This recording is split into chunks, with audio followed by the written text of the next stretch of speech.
लघु कथा सुनिए। शीर्षक है तस्वीर। आज तड़के नंदू को गुमटी पर पहुंचने में थोड़ी देर हो गई थी। कल की थकान के कारण सुबह देर से नींद खुली थी। माई ने भी नहीं जगाया नहीं था। वैसे भी कल मालिक ने दुगने पैसे दिए थे। दुकान की भट्टी से धुआं उठता दिखाई दे रहा था। मालिक ने ही शायद लकड़ियां सुलगाकर अगरबत्ती भी जला दी थी। मोहन भाई ने अपनी साइकिल से दूध की टंकी उतारकर भगोनी में दूध उंडेल दिया था। लकड़ी की बेंच पर माहेश्वरी सर बैठे रोज की तरह अखबार पलट रहे थे। सुबह की सैर के बाद पहली चाय वे उसकी गुमटी पर ही पीते थे। वाह रे नंदू, आज तो तू हीरो बना अखबार में छपा हुआ है। उसे देखते ही अखबार का पन्ना नंदू के सामने लहराते हुए उन्होंने कहा। कहाँ सर?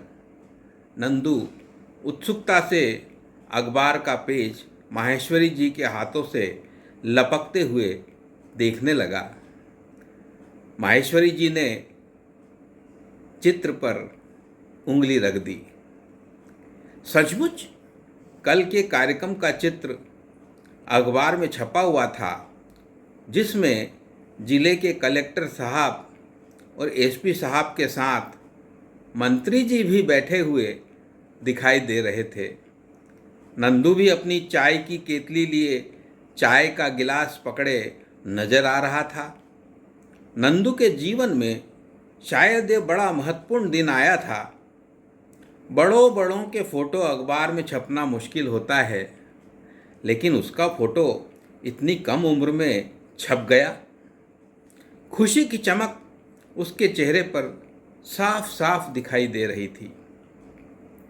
कल जब गुमटी से लगे तहसील कार्यालय में नए भवन के निर्माण के लिए शिलान्यास का कार्यक्रम हुआ था, तब उसे पता नहीं था कि दौड़ दौड़ कर सबको चाय पिलाने का फल उसे तोहफे में इस तरह से मिलेगा। सबको पता था कि कार्यक्रम में बड़े बड़े लोग आने वाले हैं और चाय तो नंदू की गुमटी से ही लगनी है। माई ने भी दीपावली पर मिली अपने मालिक के बेटे की पुरानी जीन्स और पैंट और टी शर्ट उसे पहनाया था। भले ही नंदू की उम्र अभी 11 बरस की ही थी, लेकिन बम धमाके में बापू की मौत के बाद बड़ी हुई अपनी जिम्मेदारी का एहसास उसे था।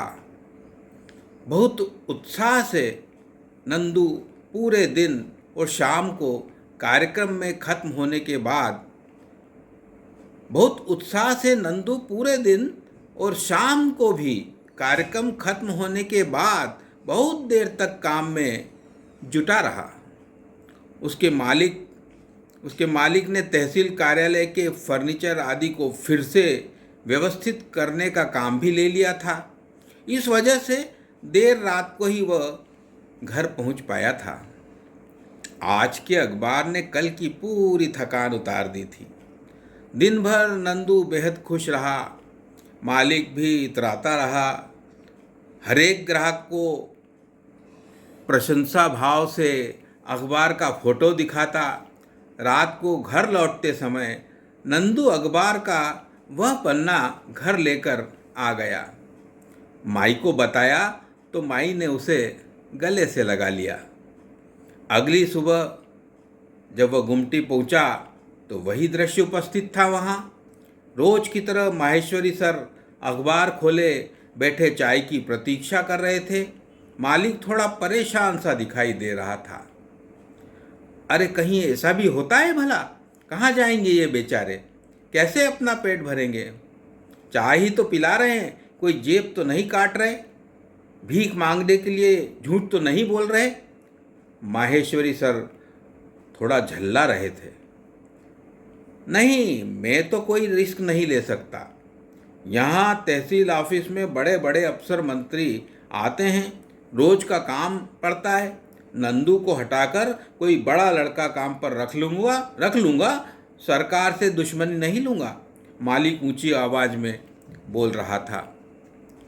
नंदू को कुछ समझ नहीं आ रहा था कि मामला है क्या, कौन सी गलती हो गई है उससे कि मालिक उसे काम से हटाने की बात कर रहा है। वह सोच ही रहा था कि मालिक के शब्द उसके कानों में पड़े। नंदू तू कल से काम पर मत आना, नंदू तू कल से काम पर मत आना, थोड़ा बड़ा हो जाए फिर आना। नंदू हतप्रभ था।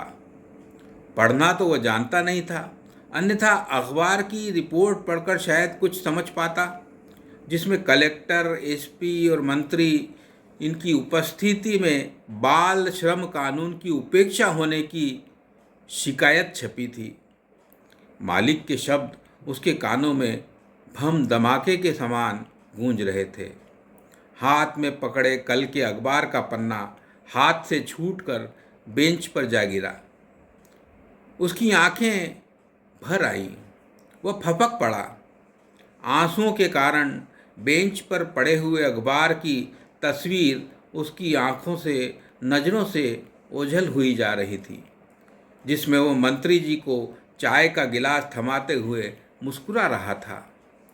न जाने क्या हुआ कि अचानक उसकी कोहनी माहेश्वरी सर के गिलास से टकरा गई।